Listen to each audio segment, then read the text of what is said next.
नमस्कार, NSC 9 के podcast में आप सभी का बहुत बहुत स्वागत है और मैं शिवांगी आपके साथ। आज हमारे साथ में एक ऐसी शख्सियत मौजूद है जिन्होंने अपने गाने से, अपनी गायकी से देश विदेश में अपना नाम रोशन किया है, अपने परिवार का नाम रोशन किया है और ये काफ़ी एल्बम भी बना चुकी हैं। आज हमारे साथ मौजूद हैं मधु भट्ट जी। तो आइए इनसे जानते हैं इनकी लाइफ के बारे में कि क्या क्या चैलेंजेस इन्हें फेस करने पड़े और इतना जो इन्होंने ये अच्छा मुकाम हासिल किया है तो क्या क्या चैलेंजेस इन्हें देखने पड़े। तो सबसे पहले तो मैम आपका बहुत बहुत स्वागत है NSC 9 में। Thank you so very much. सबसे पहले तो शिवांगी आपका बहुत बहुत शुक्रिया, आपने मुझे आज अपने स्टूडियो पे पॉडकास्ट के लिए याद किया। And as a being a singer, being a girl child, मुझे थोड़ी सी नहीं वैसे बहुत सारी परेशानियों का सामना तो करना ही पड़ा, लेकिन वो प्रसिद्धि ही क्या जो बिना स्ट्रगल के मिल जाए। तो थोड़ा तो मज़ा आ ही रहा था मुझे उस स्ट्रगल को फेस करने में, बट कई जगह पे मुझे ऐसा लगा कि काश मैं लड़का होती तो शायद इतना प्रॉब्लम मुझे नहीं फेस करनी पड़ती। बट ठीक है, महादेव ने साथ दिया, थोड़ा परिवार ने साथ दिया, थोड़ी सी मेरी इच्छाएं इतनी प्रचंड थी कि महादेव ने सोचा कि इसको देना ही पड़ेगा, क्योंकि जब तक आपकी खुद की भूख इतनी ज़्यादा नहीं होती तो भगवान भी हमें नहीं देता। तो हमको हमारी भूख बढ़ानी पड़ती है, हमें हमारा स्ट्रगल बढ़ाना पड़ता है, हमें हमारी मेहनत को बहुत ज़्यादा करना पड़ता है, तब जाके हमें कुछ मिलता है। तो जब मेरे परिवार में एक्चुअली हम 5 बहनें हैं, 2 भाई हैं, तो 5 बहनों में मैं मिड में हूँ। तो मुझे एक्चुअली मतलब ये मान सकते हैं कि ना बचपन वाली मतलब ना जो छोटे पने वाला जो प्यार मिलता है, ना बड़े वाला जो प्यार मिलता है, सम्मान मिलता है, वो वाला था। तो मतलब मुझे ये था कि कुछ करके ही दिखाना पड़ेगा, ऐसे सम्मान हो नहीं रहा है अपना। तो एक ऐसा हादसा हुआ मेरे साथ, सिचुएशन ऐसी आई, वरना तो मुझे नहीं लगता था कि मैं सिंगर बन सकती थी। स्कूल में मैं गाती थी, छोटे छोटे स्टेज शो जो स्कूल के होते थे वो मैं गाती थी, पर मुझे नहीं पता था कि इस तरह से प्रोफेशनल सिंगर बनने का भी कोई स्कोप होता है। क्योंकि टीवी में ओनली आप जब भी हम छोटे थे तो हम 90s के बच्चे हैं, तो उस टाइम पर सिर्फ ओनली चित्रहार और रंगोली आया करती थी, वहीं उस पर गाने सुनते थे।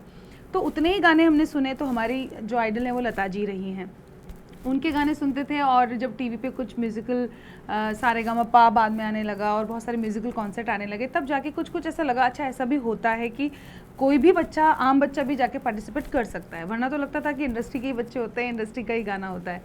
लेकिन फिर जब खुद पर भरोसा करके जब ज़िंदगी ने ऐसा एक मौका, एक अवसर, ऐसी एक सिचुएशन क्रिएट कर दी, तब जाके फिर मैं सिंगर बनी। मैंने अपने आप को बहुत पॉलिश किया, क्योंकि बहुत सारी अब सिचुएशन आती है, एक तो आपके पेरेंट्स भी सपोर्ट करते हैं, एक आप खुद भी बहुत अच्छे ऑलरेडी सिंगर होते हो, आप गॉड गिफ्टेड होते हो।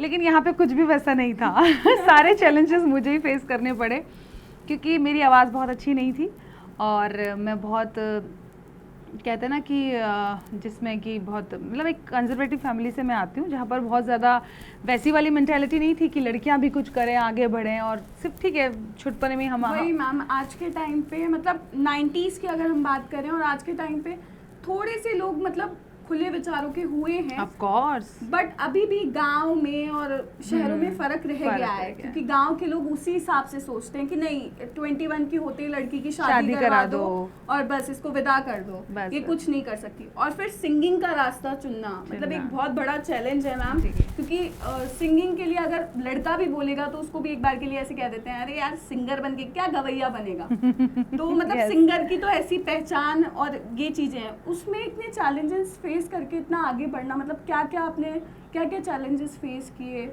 हाँ, मतलब लाइक ट्रैवलिंग करते हैं तो आप अकेले ट्रैवल करोगे क्योंकि आप लड़की हो तो प्रॉब्लम आती थी, रात में आप अकेले लेट आते हो तो प्रॉब्लम आती थी, घर वाले बहुत परेशान हो जाते थे कि कल से कहीं नहीं जाना है, ये रात को लेट आना, ये करना। पर मैं उन्हें बोलती थी, मम्मी जब मेरा शो ख़त्म होगा मैं तभी तो आऊँगी, जब शो ही ख़त्म नहीं होगा तो कैसे आऊँगी। बट कहते हैं ना कि खुद ही को कर बुलंद इतना कि हर तकदीर से पहले खुदा खुद बंदे से पूछे, बता तेरी रज़ा क्या है। तो मेरे साथ समथिंग यही हुआ।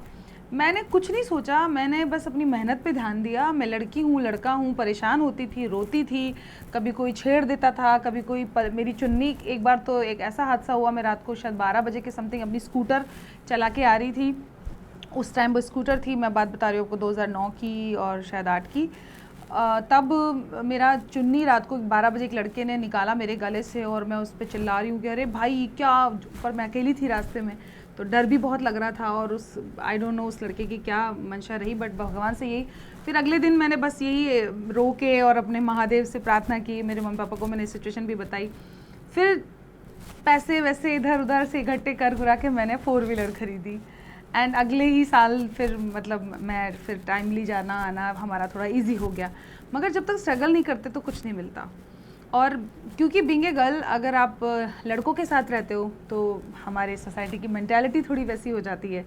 मगर कहते हैं ना, मेंटालिटी कैसी भी हो, आपका खुद का आपके ऊपर विश्वास कितना है, आप खुद के लिए क्या चाहते हो, तब जाके सब चीज़ें सही होती हैं, आपके अकॉर्डिंगली होती हैं। तो आज सब बदल गया है। आज का मैं मतलब रूप देखती हूँ। पुराने टाइम पे जब मेरा टाइम था तो उस टाइम पे तो लोग बाग सिंगिंग को बहुत अच्छा तो मानते ही नहीं थे, बहुत कम लड़कियाँ आती थी। अच्छे घरों की लड़कियों को अगर आप सिंगिंग बनाओगे, अरे तुम तो बिगड़ जाओगे, तुम ये वैसा हो जाओगे। और जो छोटे घरों के बच्चे होते थे, गर्ल्स होती थी, वो तो वैसे भी नहीं आ पाती थी क्योंकि रात में लेट हो जाता है म्यूज़िक के शोज़ वगैरह में।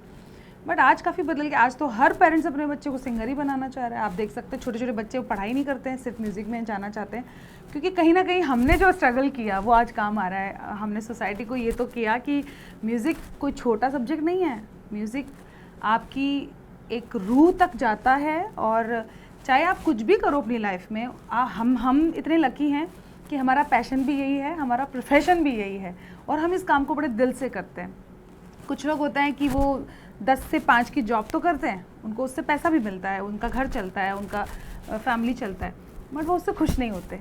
बट हम इतने लकी हैं कि हमारा घर भी चल रहा है और हमारा नाम भी चलता है और हम इससे खुश भी बहुत हैं। मैम, आपने एल्बम में काम किया है वीणा कैसेट्स के साथ में, टी सीरीज़ के साथ में, तो मतलब क्या एक्सपीरियंस रहा? आपने मारवाड़ी गाने भी गाए हैं जी, तो क्या एक्सपीरियंस रहा आपका? क्योंकि आपने हिंदी सॉन्ग्स भी गाए हैं, मारवाड़ी सॉन्ग्स भी गाए हैं, तो सबसे ज़्यादा आपका इंटरेस्ट काई में है, मारवाड़ी सॉन्ग्स या हिंदी सॉन्ग्स, या पर्टिकुलर कोई एक गाने का बीट है जो मतलब आपको वो पसंद है? मुझे राजस्थानी, मुझे राजस्थानी गाना बहुत पसंद है। आई एम वेरी प्राउड कि मैं एक राजस्थानी लड़की हूँ। और क्योंकि मैं उस इंडिया में भी पैदा हुई हूँ जो जहाँ पे लता माँ जैसे बड़े बड़े दिग्गज सिंगर, जिनकी इतनी आवाज़ में जादू है, सुरीलापन है। और मैं अपने आप को बहुत खुशनसीब मानती हूँ कि 13 जनवरी 2013 को मेरी लता माँ से मुलाकात हुई, मैंने उनके पैर छूए और मेरी ज़िंदगी बदल गई। तब से मैंने पीछे मुड़ के देखा ही नहीं। जो स्ट्रगल था वो उसके बाद ख़त्म, क्योंकि आशीर्वाद मिलना साक्षात सरस्वती माँ का, तो वो मेरे लिए बहुत बड़ा दिन था। दूसरा मतलब जो एल्बम्स की बात करें तो वीणा कैसेट्स में एक बागा की मोरनी एक एल्बम आया था, उसमें मेरा गाना आया था, हरियाणे की हूर छोर जो बन में हो री से, बच बच कर मत चाल गजब क्यों इतना ढारी छे, ओ मुझ मुंडे सांड अकल तेरी क्या मैं खोरी से, दूर से करिए बात न छोड़े इतनी भोली से। ऐसे करके ये गाना था। फिर एक गाना और आया था मेरा गौरव जैन भैया के साथ वीणा में ही, बांसुरी मीठी मीठी बाजे रे, गोखे बैठी गोरड़िया रसिया ने झाके रे। तो मतलब पहले क्या था, मेरी आवाज़ बहुत मोटी थी, या यूँ कह सकते हैं खराश वाली थी, या बहुत मेरा स्केल बहुत डाउन था। तो मुझे बस ऐसे ट्रीट किया जाता था कि हाँ एक गाना मिल सकता है इनको, 2 गाना मिल सकता है। बट फिर मैंने कहा यार ये मुझे अलग से ट्रीटमेंट नहीं चाहिए। मतलब मैं चाहती हूँ कि जैसे कोई भी गाना मैं गा सकूँ, ये मुझे मेरी इमेज बनानी थी। तो उसके लिए रियाज़ किया, थोड़ा अपने आप को लोगों से अलग किया और एक अपनी पहचान बनाई कि आज मुझे कोई भी गाना दे दो, क्योंकि मेरे लिए इंग्लिश गाना बहुत नामुमकिन था। मैंने इंग्लिश गाने गाए। आज जब मैं अपने लाइव शोज़ करती हूँ तो वहाँ डिमांड आती है, तो मैं इंग्लिश गाने भी गाती हूँ, मैं बॉलीवुड भी गाती हूँ, मैं हरियाणवी भी गाती हूँ, एंड पंजाबी तो सब लोग आते हैं, इसलिए हरियाणवी की कोई बात नहीं है। इवन मैंने भोजपुरी भी गाया, मैंने थोड़ा सा बंगाली और महाराष्ट्रन सॉन्ग्स भी गाए। बिकॉज क्या होता है ना, एक सिंगर को थोड़ा लैंग्वेज का नॉलेज होना चाहिए। एंड गाने के लिए सबसे इम्पोर्टेंट वही 7 सुर हैं। चाहे आप कोई सा भी गाना गा रहे हो, हर गाने में 7 सुर ही यूज़ होंगे। तो उस वजह से मैंने कुछ इम्प्रूवमेंट्स किए अपने ऊपर, थोड़ा सा एक कहते ना कि रियाज़ किया अलग तरीके का, तब जाके ये मुझे मंजिल मिली। मैम, अभी आपने सीएम साहब के सामने भी मतलब सिंगिंग की थी, तो कैसा महसूस हुआ आपको, क्योंकि इतना स्ट्रगल करने के बाद में ये मुकाम हासिल करना एक बहुत अच्छा अचीवमेंट मानती हूँ मैं इसको। तो बताइए आपको कैसा महसूस हुआ? मुझे बहुत अच्छा लगा क्योंकि अल्बर्ट हॉल पे ना मैंने इतने बड़े बड़े कॉन्सर्ट देखे हुए हैं, सोनू निगम साहब के, श्रेया घोषाल जी के, सुनिधि चौहान जी के। तो मैं जब ऐसे कॉन्सर्ट देखती थी तो मुझे ऐसा लगता था, ओ गॉड भगवान, ये मेरा जयपुर है, ये मेरा अल्बर्ट हॉल है, मुझे यहाँ परफॉर्म करना है बीइंग ए सिंगर। तो एज ए सिंगर जब मुझे ये मौका मिला था, आई स्वेयर मैं इतनी खुश हुई थी एंड आई रियली प्राउड। वो मोमेंट मेरे लिए, मतलब मैं बताने के लिए मेरे पास शायद शब्द कम पड़ रहे हैं कि वहाँ पे डिप्टी सीएम साहब बैठे थे, हमारे राज्यपाल साहब बैठे थे और हमारे जयपुर की वो गुणी जनता बैठी थी, वो गुणी श्रोता बैठे थे जो अपने जयपुर से बहुत प्यार करते हैं, अपने जयपुर के आर्टिस्ट से बहुत प्यार करते हैं। तो रियली प्राउड कि मुझे बहुत ही अच्छा राजस्थान दिवस पर परफॉर्म करने का मौका मिला।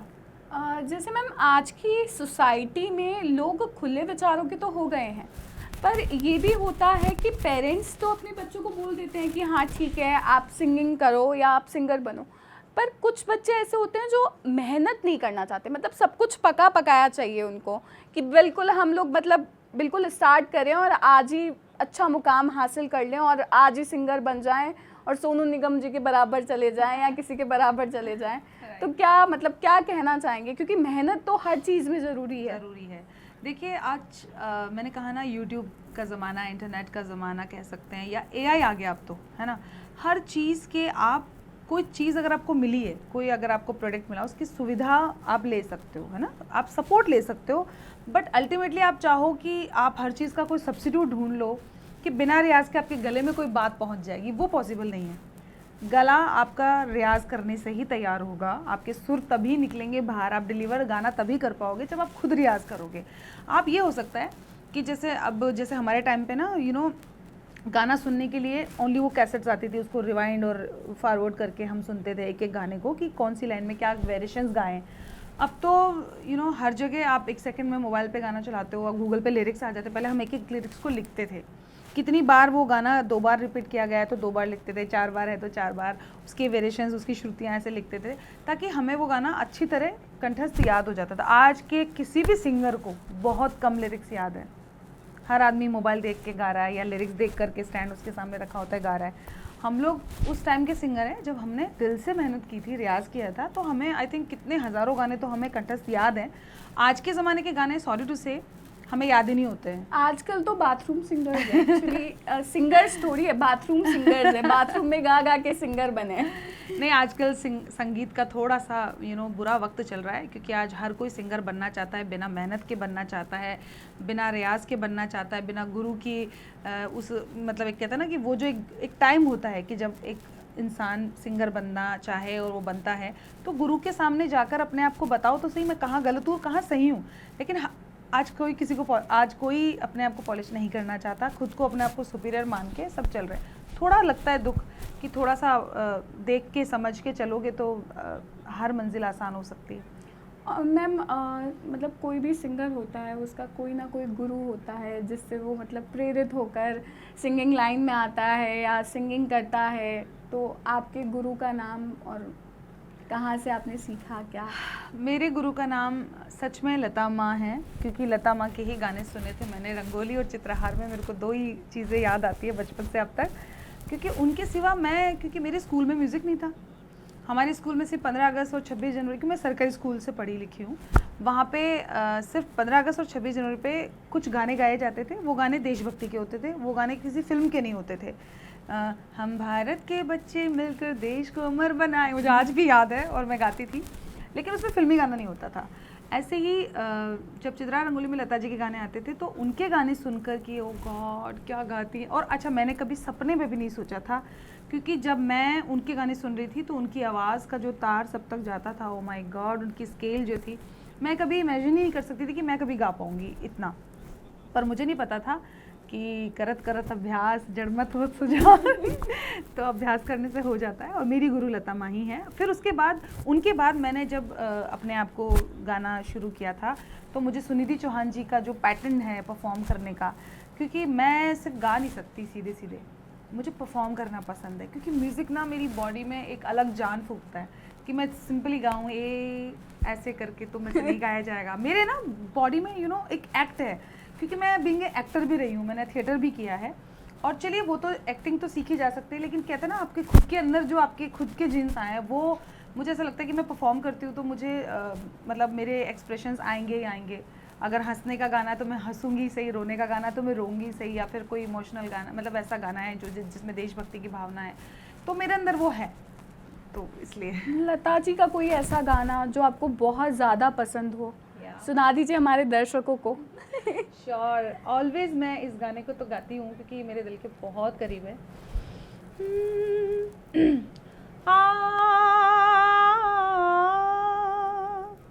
तुझसे नाराज नहीं जिंदगी, हैरान हूँ मैं, हो हैरान हूँ मैं, तेरे मासूम सवालों से परेशान हूँ मैं, हो परेशान हूँ मैं,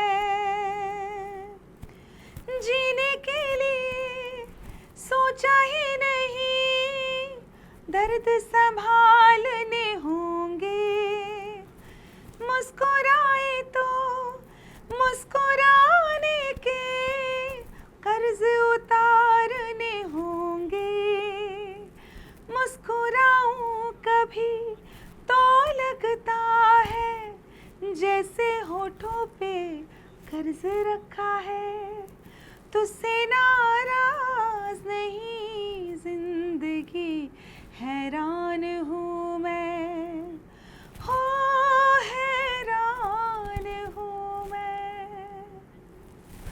बहुत बहुत अच्छा, मतलब सुन के ऐसा लग रहा है बिल्कुल साक्षात लता मंगेशकर हमारे सामने गा रही है। अरे ऐसा तो नहीं है।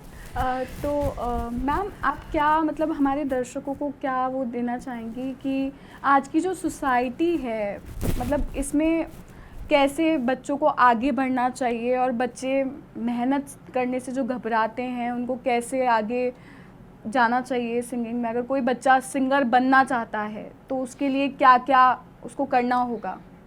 देखिए, बीइंग ए पेरेंट मैं तो यही कहना चाहूँगी कि प्लीज़ अपने बच्चों पे प्रेशर ना बनाएं कि वो बच्चा देखो इंडियन आइडल बन गया, वो बच्चा इतना अच्छा गाता है। वो सब बच्चों की अपनी अपनी कैलिबर होती है, अपना अपना एक मतलब चॉइस होती है, उनका पर्सनल भी होता है।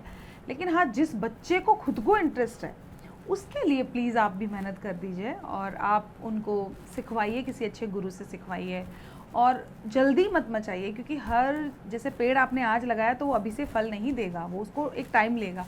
तो इसलिए आप थोड़ा सा तसल्ली खुद रखिए, और बच्चा अगर जल्दीबाजी करता है तो बच्चे को भी समझाइए कि जल्दीबाजी से कुछ भी हासिल नहीं होता है। और मुझे लगता है रियाज़ का कोई सब्स्टिट्यूट नहीं है। अगर आप अच्छा रियाज़ करवाएंगे, अच्छे गुरु से सिखवाएंगे, तो डेफिनेटली आपका बच्चा कुछ ना कुछ तो बनेगा ही बनेगा। और कुछ नहीं बना तो वो इतना कॉन्फिडेंट बच्चा होगा क्योंकि उसने खुद ने इतना मेहनत की होगी, क्योंकि जो मेहनत करता है उसका कॉन्फिडेंस साफ दिखता है।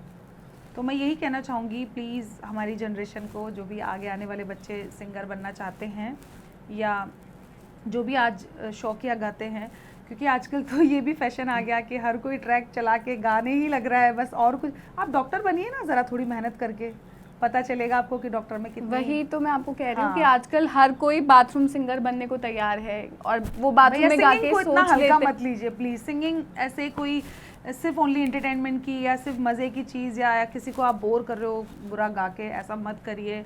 मुझे बहुत तकलीफ होती है। आजकल के बच्चे ही ये सोच लेते हैं कि बाथरूम में गा के हम तो सिंगर बन गए। नहीं, मुझे पर्सनली बहुत तकलीफ होती है। अगर मेरे पास कुछ पावर होती, मेरे पास कुछ मेरे बस में होता, तो सच में मैं उन लोगों को बिल्कुल मतलब इस सोसाइटी से बाहर निकाल देती जो कुछ भी मतलब बस गा रहे हैं कि हमें गाना है, हमें सुनो। आप किसी महफिल में गा देते हैं, किसी कॉन्सर्ट में गा देते हैं कि हमें सुनो आप, बस क्यों सुने आपको? सिंगिंग का मतलब वो हिप हॉप वाले गाने हैं ना। आजकल के गाने भी तो आप सुन रही हैं, चिकनी चमेली और ऐसे गाने चल रहे हैं। तो नहीं, ठीक है, वो ट्रेंड है, ठीक है, वो उनकी अपनी मजबूरी होती है बॉलीवुड की या जिसकी भी, जो भी गाने बनाते हैं। जैसे अब आज हम प्रोड्यूसर हैं, हमारी कंपनी गाने बनाती है, हमारा चैनल गाना बना रहा है। जैसे मेरा यूट्यूब चैनल है मधु भाट के नाम से, MB म्यूज़िक से मेरे गाने रिकॉर्ड होते हैं। तो मैंने ये मान रखा है कि मैं ट्रेंड के पीछे नहीं भागूंगी, मैं अपने मेरा जो संगीत है, यानी कि मेरे जो राजस्थान का बहुत प्यारा गौरवशाली संगीत है, मैं उसको नहीं बिगाड़ूंगी। मतलब मैं अच्छा ही संगीत परोसना चाहती हूँ जिसके लिरिक्स बहुत अच्छे हों, जिसका कॉम्पोजिशन बहुत अच्छी हो, जिसके आप ये देखिए कि मूव्स बहुत अच्छे हों, ताकि राजस्थानी अगर कोई बच्चा अगर बाहर से कोई देख रहा है हमारे गानों को तो उसमें सिर्फ कल्चर दिखाई दे। आज की ट्रेंड की अगर हम लोग बात करें तो बच्चों को मतलब पेरेंट्स भी यही बोलते हैं, और स्कूल्स में आजकल तो बेसिक स्कूल्स में भी यही चलता है कि इंग्लिश बोलो। मतलब हिंदी भी धीरे धीरे बिल्कुल खत्म होती जा रही है, तो मारवाड़ी तो बहुत दूर की बात है, जबकि राजस्थानी सबको आनी चाहिए क्योंकि वो हमारा कल्चर है। हम वहाँ रहते हैं, हम राजस्थान में रह के अगर राजस्थानी नहीं सीखते तो। पर आजकल के बच्चे इंटरेस्ट नहीं लेते हैं। मतलब आप सोसाइटी क्यों, मुझे ये समझ में नहीं आता। पंजाबी इंसान पंजाबी बोलता है, महाराष्ट्रन बड़े प्राउड से महाराष्ट्र भाषा बोलते हैं, तो हम राजस्थानियों को क्या तकलीफ हो रही है कि हम नहीं बोलते हैं? आजकल के बच्चों को शर्म आती है राजस्थानी बोलने में, कि अगर हम राजस्थानी बोलेंगे तो हमको सब गंवार कहेंगे या फिर।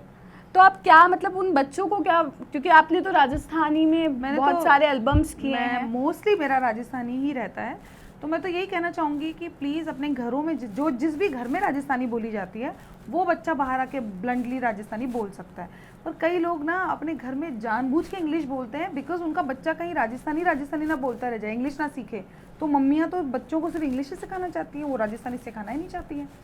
इसलिए धीरे धीरे राजस्थान का अगर लैंग्वेज की बात करें तो धीरे धीरे कम हो रही है, क्योंकि इंग्लिश पे ज़्यादा ध्यान दिया जा रहा है, हिंदी भी नहीं आती बच्चों को अच्छे से। आजकल कई इंडियंस हैं जो फॉरेन में जाके सेटल्ड हो रहे हैं, उनको बिल्कुल इंग्लिश बिल्कुल प्रॉपर इंग्लिश आती है, हिंदी नहीं आती है। ठीक है मैम, आपकी जो वीणा कैसेट्स और टी सीरीज़ वीणा कैसेट्स में आपने सीमा मिश्रा मैम के साथ में भी काम किया है, तो कोई मारवाड़ी गाना सुना दीजिए एक अच्छा सा। मैं मेरा ही गाना सुनाती हूँ ना, मेरे चैनल पे रिलीज है और मुझे उस गाने पे बहुत प्राउड होता है, क्योंकि वो गाना हमारे जयपुर के धनराज दादीज ने लिखा है और निज़ाम खान जी ने उसका बहुत खूबसूरत म्यूज़िक दिया है, और मैं आपकी अपनी सिंगर मधु भाट ने उसको गाया है और बहुत खूबसूरत सा सॉन्ग बना है। अगर आपकी ऑडियंस से मैं रिक्वेस्ट करूँगी कि एक बार ज़रूर MB म्यूज़िक पे जाकर इस गाने को ज़रूर देखें, और अच्छा लगे तो उसे कमेंट करें, अपना प्यार दें, सब्सक्राइब भी करें। तो मैं वो गाना सुनाती हूँ।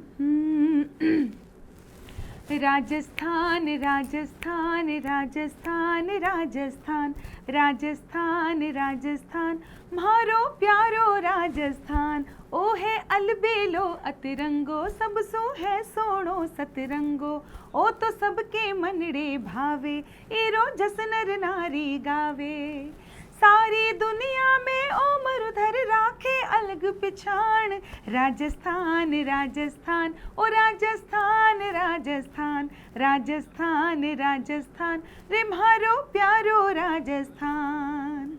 म्हारी सीधी साधी बोली सीधा सब लोग लुगाई, गाँव में आज पिसागे मिल बैठ में करा हताई, कूचे कूचे अपना पो कूचे कूचे फुटरा पो, भाने ओ मरुधर लागे हिवड़ो भारत माता को, देव बराबर समझा में घर आयोड़ा मेहमान, राजस्थान राजस्थान ओ राजस्थान राजस्थान राजस्थान राजस्थान रे म्हारो प्यारो राजस्थान।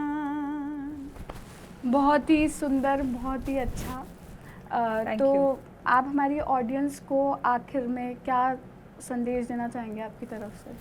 हाँ, हेलो मेरी प्यारी ऑडियंस, नमस्कार। मैं हूँ आपकी अपनी सिंगर परफॉर्मर मधु भाट, और सच में मैं यही कहना चाहूँगी, जियो दिल से। ज़िंदगी बहुत खूबसूरत है, बहुत प्यारी है, बट अगर आप कुछ भी करना चाहते हैं, नॉट ओनली सिंगिंग, और प्लीज़ सिंगिंग अगर करना चाहते हैं तो उसको हल्के में मत लीजिएगा, बिकॉज कल को ये आपका इतना कमाल का भविष्य बना सकती हैं। आज एक सीधी सादी लड़की, जो बिल्कुल गाँव की लड़की कह सकते हो या बिल्कुल आम लड़की कह सकते हो, जिससे शायद पड़ोसी भी पसंद करते थे कि नहीं करते थे, मैं नहीं कह सकती हूँ। फैमिली में भी मैं बहुत ज़्यादा एक प्रसिद्ध बच्ची नहीं थी, मतलब एक होता ना पेरेंट्स की सबसे फेवरेट बच्ची नहीं थी, बट आज मुझे मेरी गायकी से, मेरी मेहनत से ये जो पहचान मिली है कि मैं आज आप सभी के सामने हूँ, या मुझे लोग पसंद करते हैं, मेरा गाना सुनते हैं, तो ये सिर्फ इसीलिए हो पाया क्योंकि मैंने थोड़ी मेहनत करी और मैंने एक अच्छा भविष्य चुना अपना, मैं सिंगर बनी।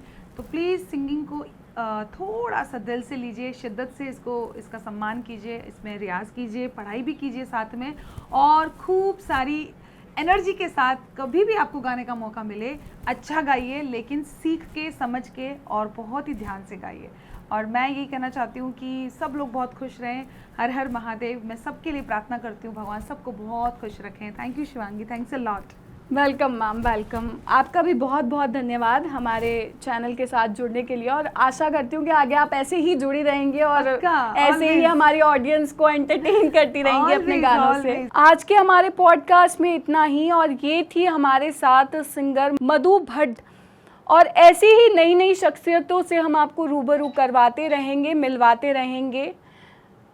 बने रहिए हमारे साथ और देखते रहिए NSE 9 न्यूज़। नमस्कार।